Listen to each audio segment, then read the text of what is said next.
Ganda ng sibol ha. Tignan nyo kung ilang percent ito. Ito inabot kasi ng kwan ha. Kahapon sana pero inabot ng kwan. Ngayon lang kwan. Medyo sakto pa naman. Halos kwan no, 90%. Mayroon man hindi sumibol dito. Yun talagang walang laman. Yung matsok. Okay na yan. 85% okay na yun. Mga mahigit 90% yung sibol ng kwan natin. Binhi natin. Ito Rayo 7. Ito po yung Rayo 7 na hybrid. Itong mas makapal konti, mas mahahaba yung kanya na incubate. Sharing. Morning mga kagribids, ka-farmers, ka-manalon, magsasaka. Nandito tayo ngayon sa Quezon. Ayan, papapunla tayo. Ayun na, nandun na yan. Naglilinang, nagpapantay. Buti dito may ganyan na nagpapantay sa atin eh. Mas pulido yung trabaho nila po dito sa Rukbok. Nandito po tayo sa ngayon Quezon. Ayan na. Ito yung dating kon natin, linipat dun sa gitna. Mas gitna konti. Dito tayo nagpupunla dati. Tignan nga natin yung kon. Binimayat si Bulan. Wala, okay. 12 hours pa ulit. Isuwar nga biniling ko ni Juan ka. Lukatan, baka ano pumutot kung kuna dirabay. Kaya nakasibol ito abang ko kinita di kalmanan. Rigat tayo sabugan ko na iso nga matim nga kuka ko na. Matiddugan. Mayat ko na. Wah, ini baga nga nga i-open na. Hindi rabigat niya na. Di ka mo ano naringan na. Wah, nakita di kalman. Nagdadakilan. Nakita di kalman. Nagpintas nga rin ko na. Sibol na. Na magalakit. Ah, okay pa lang. Kaya mo nga isabugan to. O yan na yung Love 77 ng leads. Ang ganda. Kaya yung nagtatanong sa YouTube, bakit hindi ako naglagay ng seed treatment, copper hydroxide, fungicide? Kasi nakita ko malinis yung butil, walang kapintasan, walang batik-batik. Yung itim, kung nakita ko yung seeds na ganon, may mga itim-itim, may mga seedborne disease, bad seeds, ay naglalagay po ako ng ganon, fungicide seed treatment para, kasi yun may mga bakterya at fungus. Ngayon ay malinis ito. Kaya yung nagtatanong po sa YouTube, hindi na tayo naglagay. Kung makikita nyo yung seeds na Americano, yung sinasabi kong Americano, maputi, huwag na kayo maglagay. Ibig sabihin walang seedborne disease yan. Inaani na maganda yung seeds, hindi yung maraming dirty panicle. Bacteria seedborne disease kasi yung mga yon, dirty panicle. Tapos bacterial leaf blight, yung mga yan ay seedborne disease na kukuha. Ang ganda oh, buti dito may naglilinang oh. Sa atin eh nagsasarili. May atin na report din lanak na. And then si Kuya Onyor, tagasaka natin. Bablog ko nga ito pang YouTube. Ito yung itatarget ulit natin ng kwan, mahigit 10 tons ngayong wet season. Dito tayo sa Quezon ngayon. Oh yan, ras ito, ras kaya kwan. Oh, tignan nyo kailan lang umani. Nauna pa akong umani sa Manlig. Tignan nyo, may nagpupunla na. Importante mapalabas yung kwan dito.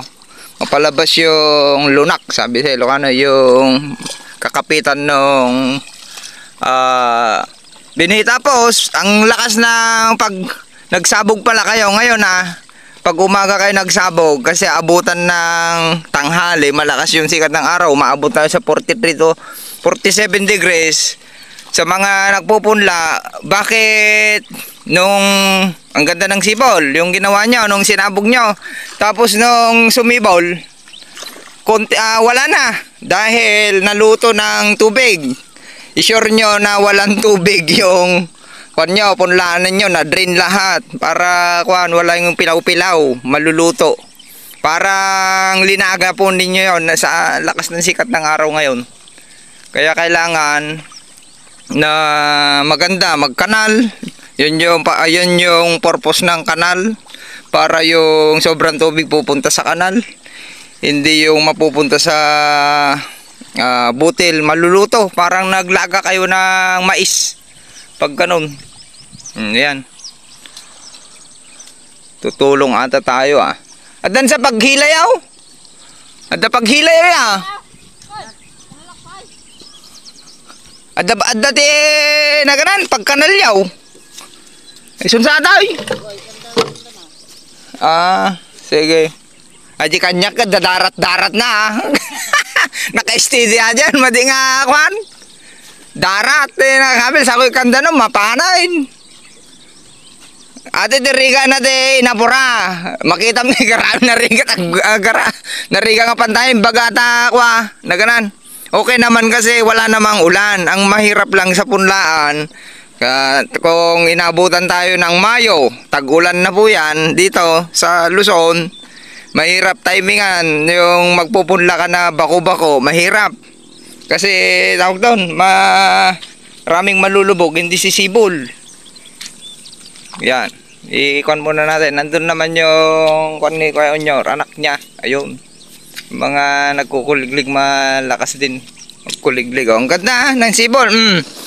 Ulitin ko sa mga nagtatanong, bakit hindi ako naglagay ng seed treatment? Kasi nakita ko na ang ganda ng seeds. Puting-puti, Amerikano. Hindi walang negro. Ayan, ikat muna natin. Sharing is caring.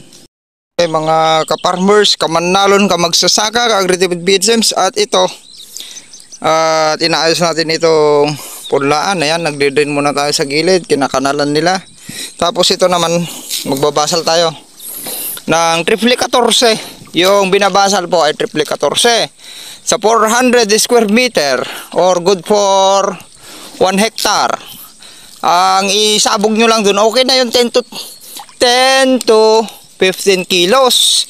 Yung isinabog nyo na yon, yung may nitrogen, makakatulong pa yon para mag-decompose. Lalo kung apurahan, may mga daya-dayami pa, kailangan mapabilis ninyong mabulukan yung punlaan habang lumalaki yung seedlings para hindi magkakasakit yung mga ugat niya.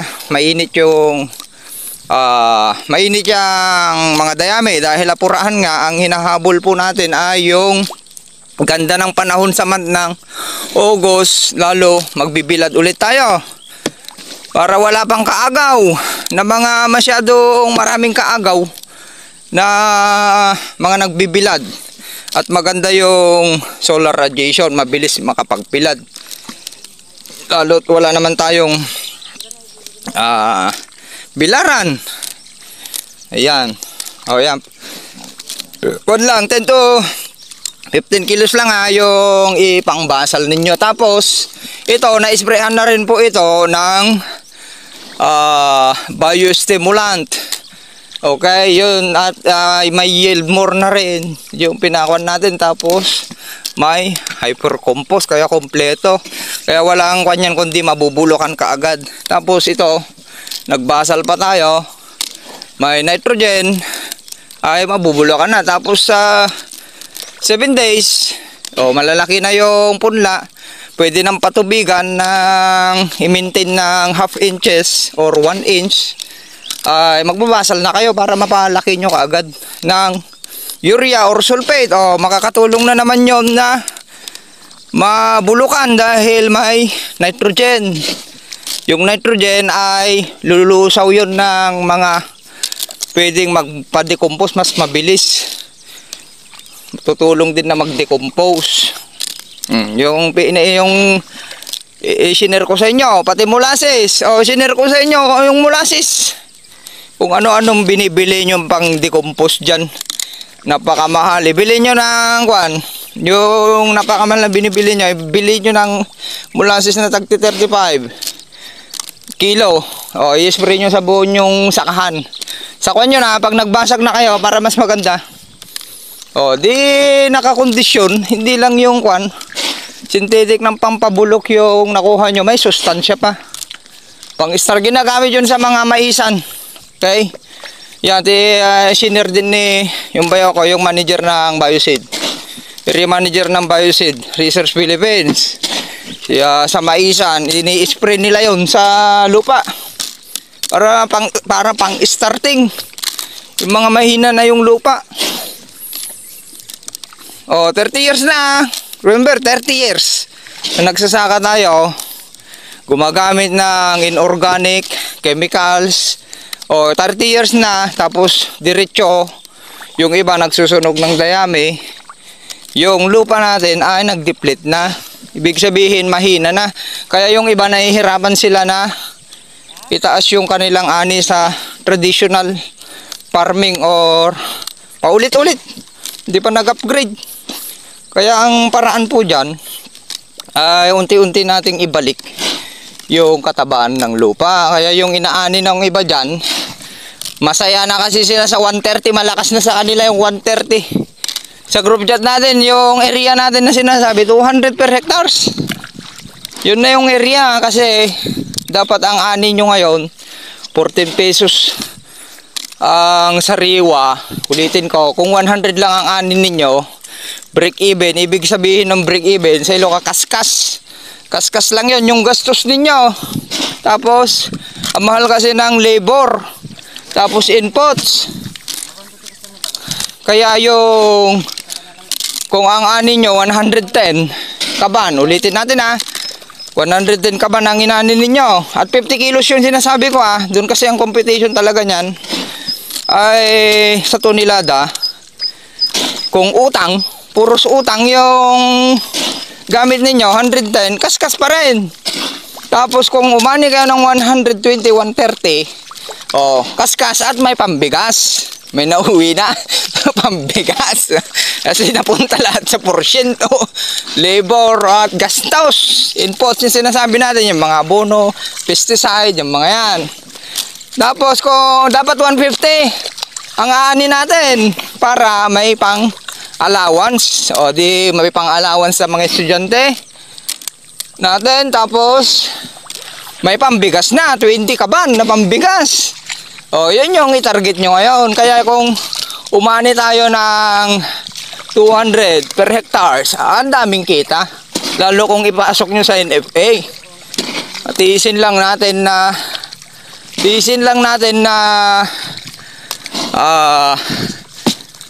ganyan na yung mga technique para mabilis may panghila.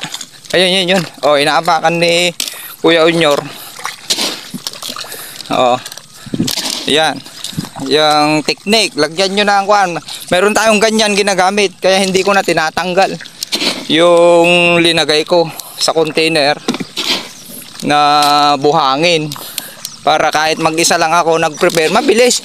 Kung kamay-kamay nyo na nakaw, liko-liko. Parang ahas yan, tapos ang tagal. Tapos dapat may pampalita kayo. Yan. Okay. Yan, binahala na natin para ma-decompose. Nakita ko ras ito tignan nyo may mga dayami. Ras, pero yan magaganda rin po yan dahil may na-spray na tayo at mabilis ma-decompose. Ito, may nitrogen itong Tapos yung pampalumot na sustansya, puntahan nyo YouTube channel natin. Nasabi ko na rin dyan, yung P. Okay, yung phosphorus, mabilis magpalumot yun. Kaya pag tumira kayo ng triplicator may phosphorus din. At tawag doon, yung 1620, maglulumot yung buo yung sakahan. Tapos yung nasa nitrogen, yan dalawa, pampalumot yan. Kaya yung kung lumot lang, gusto nyo palumutin yung sakahan ninyo, gumamit lang kayo ng sustansya na yun. Ito, i-drain pa yan. Ayan. Ilagay na natin lahat para wala nang ibabalik dun. Yan Okay, kakat na natin. Sharing is caring para mabilis. Happy farmers. Go lang ng go. Umani ng maganda ngayon. Mag-land prep na kayo para makapagpabulok. Huwag nyo nang hintayin yung bagyo. Pag nadapa yung inyong palay, walang kalaban-laban. Sayang, ang laki ng perwisyo. Ito pala i-share po natin. Yan yung technique ni Kuya Unyor. Ay maganda. Yan, inaapakan na niya para may guide yung tagahila. Yung kanya, kasama niya. Yan. Inaapakan na niya para mas mabilis. Kasi kung walang guide, hindi pare-parehas yung sukat ng punlaan. Ayan yung mga technique ng mga veterano. Oh, hindi basta-basta maaaral yan kung hindi ka veterano sa pagsasaka. Kaya diskarte lang po sa pagsasaka. Yung bang kahit nakikita nyo parang ang bagal pero mabilis yung trabaho. Hindi, ang bilis mo na trabaho, kamay lang ginamit mo, mabagal pa rin. Tapos hindi accurate at pangit. Yan, actual to, actual farming. Actual na sa seedbed preparation, paggawa ng kamang punlaan sa Tagalog. Ayan, ang gamit ay container, pang hila sa kanal. At wala naman na tawag doon, hanga malaylayos dito. Walang katabi na kuan. Ito pa lang yung nag-land prep kaya. At maganda yung panahon, pero kung pangit yung panahon, maulan, pwede nyong mas lakihan yung kanal para mahugot nyo yung tubig. Yan yung purpose ng kanal, para hugutin yung tubig. Just in case umulan, ay may pupuntahan yung tubig, hindi malulubog yung punla ninyo, hindi masisira. Yan. At least yung para sa hybrid, wag nyong gawin para sa inbred. Yung pagpupunla, ang mahal nung hybrid tsaka kukunti kasi. Kung sa inbred kasi kahit na mas maluwang 2 meter yung lapad, okay lang yun kasi ang daming binhi. Yung hybrid kukunti yung binhi, kailangan may sapat na espasyo, mapalaki ng tama. Dahil mas maselan yung hybrid, kaya ganyan yung instruction nila. Kahit punta yung mga nasa brochure nila, sundan nyo. Ganyan yung para sa hybrid talaga na pagpupunla. Mas matrabaho konti, pero kung makon nyo, mas malakas ang ani. Kasi may kakayahan niya umani ng lagpas 200. Basta nasa tamang protocol po. Ayan. Tapos na rin tayo. Ubus lang natin tong kwan. Ubus na. Wala na. Yun na, yung para wala nang magtatanong ulit kung ano yung binabasal sa punlaan.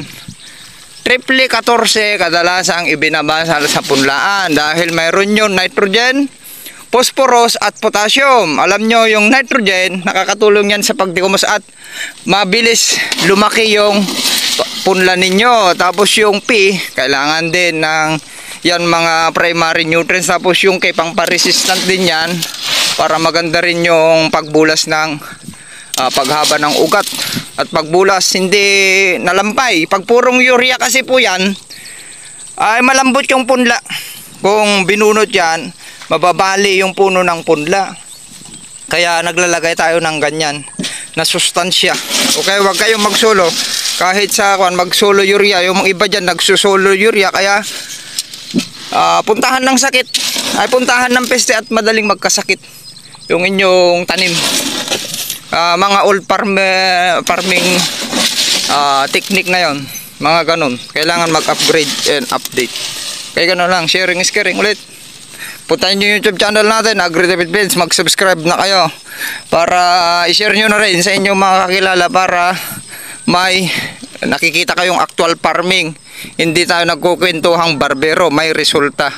Okay, maraming salamat.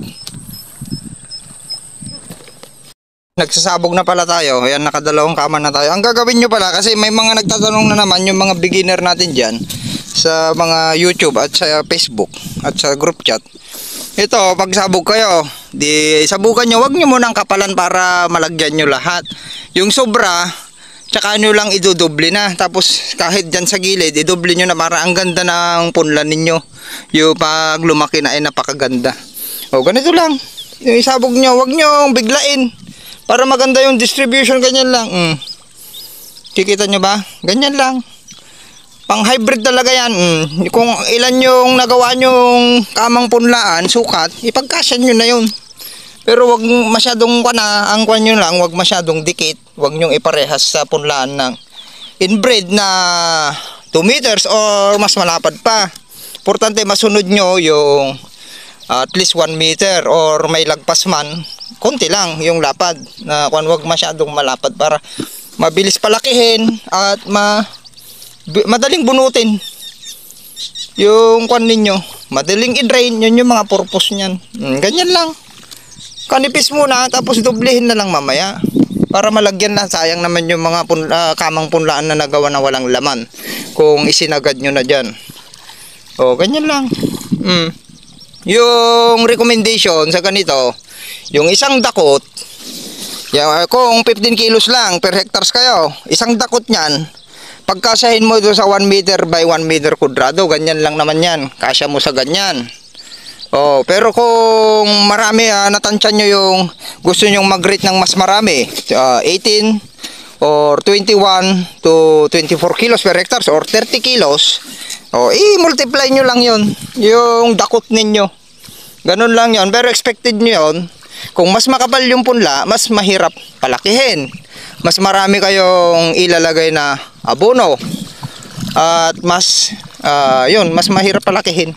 Kaya magdagdag lang kayo ng abono. Ganun lang yung difference. Pero kung mas madalang kasi, mas kukunti yung ilalagay nyong inputs. Mas mabilis palakihin. Lalo kung naghahabol kayo ng oras or araw na kailangan bunutin. Okay lang sa ibang province na nasanay sa dapog system, yun yung 12 days ay binubunot na itinatanim. Dito kasi sa atin ayaw nila ng gano'ng maliliit. Gusto nila yung hinawakan ay may sobra, yung talagang binunot mo may sobra pa na dahon na yung at least isang dangkal or mahigit pa yung mga manananim po dito. Hindi, ayaw nila yung ganun dapog system. Meron naman ng mga transplanter, pag nagdapog system kayo, yun na lang gawin nyo. Or yung mga mag-SRI, System of Rice Identification, yung ginuguhitan ng 25-25 o 30 by 30 at itatanim dun sa guhit sa pinakagitna. O yun yung mga sanay sa dapog system. Yan para wala nang tanungan para masundan nyo na, panoorin nyo na. Yan, actual farming po tayo para hindi lang yung kung binabasa nyo lang po kasi yan sa libro, sa internet, sa mga nagtuturo, napapakinggan nyo, hindi nyo nakikita ng actual, mas mahirap nyong unawain lalo sa mga beginner. Pero kung napapanood ninyo na i-discuss natin, makakuha nyo kaagad yan. Sa isang cropping season lang yan, naani kayo ng maganda, basta nasa tamang pamamaraan ng pagsasaka gawin ninyo. Ayan, sinusundan ko na si Kwan. Ang ganda yung ganito. Kung problema nyo naman ibon at saka daga, pwede rin yung technique ng mga all farmers kagaya nila father noon. Problema noon na maraming, kung nauna kayo, maraming daga at ibon, alam nyo yung technique na yon. May tubig yan sa sabugan para hindi na makita, lulubog na konti yung buto ng palay. Yun yung isang purpose naman nun. Kung problema nyo sa inyo ay ibon at saka daga, nalubog na, pwede rin yung ipalitan ninyo, yung padaanan nyo ng palita para ilubog konti. Wag lang malalim na lubog. Yung ang palay lulubog konti yan, sisibol at sisibol sa half inches, sisibol yan kahit malubog ng half inch. Ganyan lang dalang. Huwag naman yung sobrang ang hirap gumawa ng punlaan, lalo kung mag-isa kayo. Yung 400 maluwang na yon sa Hebre, 400 square meter, nandyan na nga. Kung ginawa nyo pang 700, mahigit yan. Yung mga nagtuturo dyan na iba, ay hanapan nyo ninyo yung punlaan niya, kung gaano ka ipasukat ninyo, baka hindi naman umabot sa ganun. Masyadong madalang po yon. Ang hirap bunutin, nagsuwi yung palay, tapos ang hirap bunutin. Alam nyo na kung nagsuwi ang palay, malakapal yung ugat nyan, malalim na. Kaya yung sobrang dalang naman, ay ayawan kayo ng mga tagasaka. Pag gano'n na ipilit ninyo yung ganong kaluluwang, ang hirap gumawa ng punlaan. Nasa diskarte na lang yan. Nasa pagpapakain, pulyar, pwede nyo yung ipulyar para bumilis. At malagyan nyo ng sink yung pulyar nyo. Kung may sink, napakaganda para malinis yung ugat at maganda yung ugat ng tanim, hindi magkakasakit ng zinc deficiency. Ayan, nagpapalitan si Kuya Nyor. O, ikakat na natin po dahil haba. Importante, nakita nyo na. O, gano'n na lang. Maraming salamat. Happy farmers. Mas kamanal kung kaya patapos na. Ito na nasa bugan natin. 1, 2, 3. Bilangin natin kung ilang kama. 1, 2, 3, 4, 5, 6, 7, 8, 9, 10, 11. Nika, 11 dun sa tapat ng bottle ng Coke. O, yan na. Para makita nyo. Yan, pag may sobra mamaya, idodoble. Ganyan lang. 11, 12, 13, 14, 15, 16, 17, 18, 19, ika-20 pala. Sakto ika-20 yung sinabugan natin. Ayan, nagsasabog na rin si Kuya Unyor. Tsaka tagapalitan naman yung kanya, alaga niya, anak niya. O yan, dito tayo nagtapos, ika-20, 21, 22, 23, 24, 25, 26. O, 26 na kama. Ayan. Nakat po yung natin, may tumawag. Pinsan ko. O, yan, si Kuya Unyor yan. Ganyan lang ang magsabog, tapos idoble nyo na lang. Para, matansya nyo. Sakto, paubos na. Mayroon lang isang natira. Hamoy kay kanata may isan. Yung ganat na lang ngayon, pagsatan tan. Adon. O, ganun lang. Pagkasahin nyo. Naka 20 ito, 21 to 23. Oh, 24 na kama. Oh. Okay na 'yan. Kasi pangit naman pala, 'yon yung kwan kasi kung subukan niyo magbunot, 'yan, manananim sila Kuya Unyor din. Yung saktong kapal lang ng pagkasabog sa punla, kung sumibol 'yan, madaling bunutin. Unlike sa madalang, ang hirap bunutin. Halos ayawan ng bubunot 'yan kasi nga yung mas madalang, malalim na yung ugat nun at makapal, kaya mahirap bunutin. Unlike sa katamtaman yung kapal niya, mas madaling bunutin. At mas marami, pag binunot na marami na kaagad, kaya pangit din yung masyadong madalang. Kaya kung ilan yung i-rate ninyo sa per hectares nyo, basta yung pinakamaluwang na dun, 400. Pababa na po kayo dun. Huwag nyo nang dagdagan yung kwan dun kasi masyadong madalang. Mahirap bunutin yung palay. Pagkasya nyo na yun yung sa kung ilan yung area ninyo. Okay, last na to. Yan, yung masusobra, idodoble na lang, ganon. Sa gilid, pag yung gilid, para ma-perfect yung gilid, idodoble sa gilid at konti sa gitna, ganon. Ayan. Apura na tayo, may kwan. Natatapos naman, no. Di, at least natapos na agad. O, ayan. Last na to. Iubos lang natin. O, tapos na. Ayan, i-upload natin po ito sa YouTube para may masundan ng mga beginner. Para hindi tanong ng tanong sa mga social media. At least ito, nakikita nyo na, ini-explain natin ng actual. At nakikita nyo na gaano kakapal at yung sukat. Huwag masyadong tatamarin yung tagasakan ninyong, hirap mag-prepare ng punlaan, lalo kung mag-isa siya.